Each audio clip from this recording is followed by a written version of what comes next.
Colorado quarterback Shedeur Sanders recently shared something on Instagram that has Raiders fans buzzing on Twitter. They're super excited and already imagining him as the team's quarterback next season.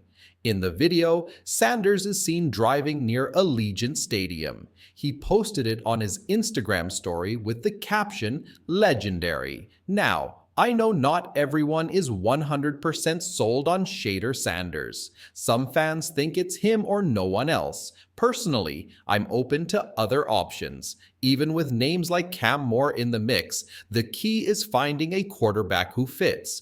The Raiders' offense has been performing really well lately, especially over the past 3 weeks. A lot of that success comes down to our amazing roster. For starters, we have the best tight end in the NFL, Brock Bowers. He's a game changer. And let's not forget Jackson P. Johnson, one of the top centers in the league. This guy has been unstoppable, creating space for the run game and protecting the quarterback like a wall. Just last week, our pass protection was incredible. The offense looked sharp, and it's exciting to think about what we can achieve in the coming weeks. But here's the big question. Is Sincere McCormack the Raiders' running back for the future? Or will he just stay on the roster as a reliable option? And what about players like Dylan L.? As the season winds down, we'll learn a lot about this team. And if we can land a top 10 quarterback next year, just imagine how unstoppable the Raiders could be. I'd argue that the Raiders roster can compete with some of the best teams out there. We've played tight games against the Kansas City Chiefs twice, and even beat strong teams like the Baltimore Ravens. And that was with Luke Getsy as our offensive coordinator. It shows how much of a difference good coaching can make. Looking at the defense, they've been really impressive, even with 7 starters out due to injuries. It makes you wonder, what if we had Cam Ward or Shedeur Sanders running the offense?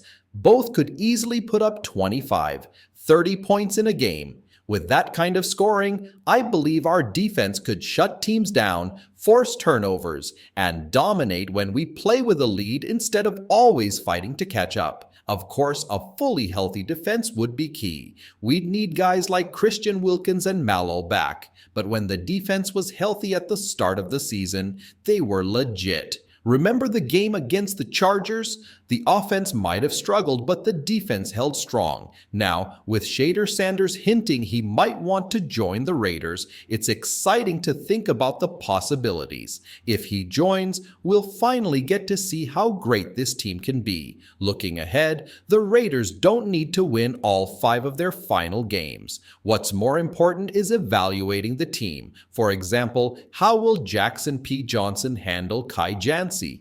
Can Jordan Murr block Kija Canny?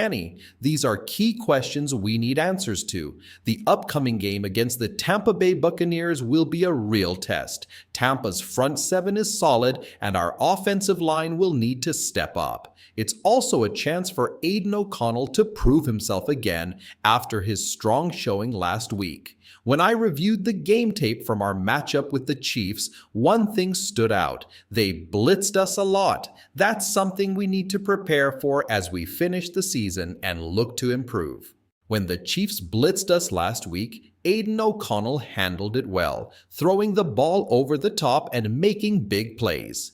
That's because O'Connell processes the game quickly. He makes fast decisions and gets the ball out of his hands quickly, which gives him an advantage against blitz-heavy defenses. However, it's a different story when teams drop 7 or 8 players into coverage and only rush 3 or 4. In those situations, O'Connell sometimes struggles because he has to hold on to the ball longer and buy time, but he's improved a lot this season. This week, we'll see how the Buccaneers approach O'Connell. Will they blitz like the Chiefs, or will they test his ability to make plays against tighter coverage? Todd Bowles, the Buccaneers head coach, loves to blitz, so we might see O'Connell putting up big numbers again. That said, the Buccaneers have a tough front 7. They've got Kay, who's one of the top defensive linemen in the league, and Vita Vea, a beast to block.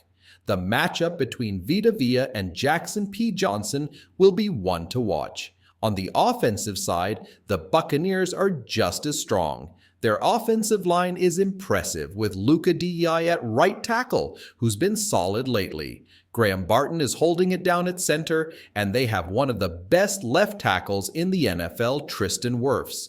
The Raiders' defensive line will have their hands full against this group. And let's not forget about Bucky Irving, one of the best running backs in the league. The Buccaneers play a physical style of football, and they'll look to run straight at the Raiders. This matchup will be a real test for both sides. Can the Raiders' defense step up against such a physical and talented team? We're about to find out.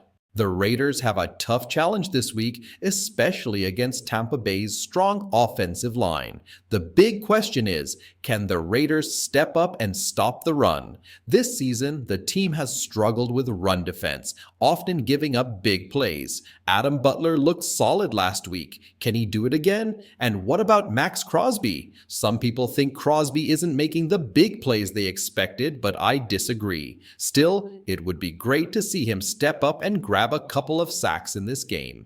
The key is making life hard for the Buccaneers and keeping the game close, or even pulling off a win. It'll definitely be an exciting matchup to watch. On Tampa Bay's side, keep an eye on rookie safety Ty Smith. He's a third-round pick out of Georgia and is already showing promise. He's solid and could make an impact in this game. On offense, the Raiders need to get the run game going, even though Tampa Bay's front seven is one of the best. Can Sincere McCormack prove he's the guy for the job?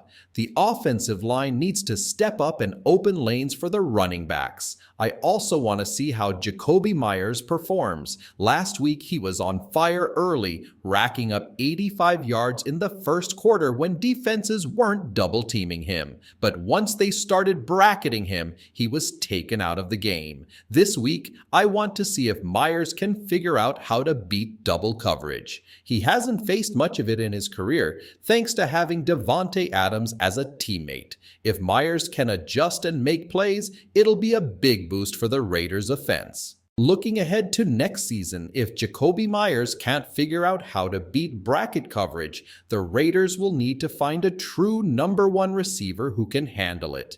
Just because a player is double-teamed doesn't mean they can't get open. Great players find a way. I'm hoping Meyers can step up and show he's that guy. Then there's Brock Bowers. He's such a big threat that he'll likely face double coverage too. It's going to be interesting to see how he handles it and if the Raiders can find success in the passing game like they did against the Chiefs. Some people still doubt Aiden O'Connell, saying he's not a good quarterback and just got lucky last week. I don't agree with that. The best case scenario, O'Connell throws for 300 plus yards and 3 touchdowns, leading the Raiders to a win. If he continues to perform like that, he could even make a case to be the starting quarterback next season. But who knows? A lot can happen. This game and the rest of the season will be a big opportunity for O'Connell to prove himself. It's hard to believe we're already in the final month of the season. It feels like just yesterday we were kicking off training camp, and now here we are in December. Time flies in the NFL. Unfortunately, the Raiders won't be making the playoffs, but there's still plenty to watch and learn as the season wraps up. Let me know what you guys think. Don't forget to give this video a thumbs up, subscribe, and I'll catch you next time with another update.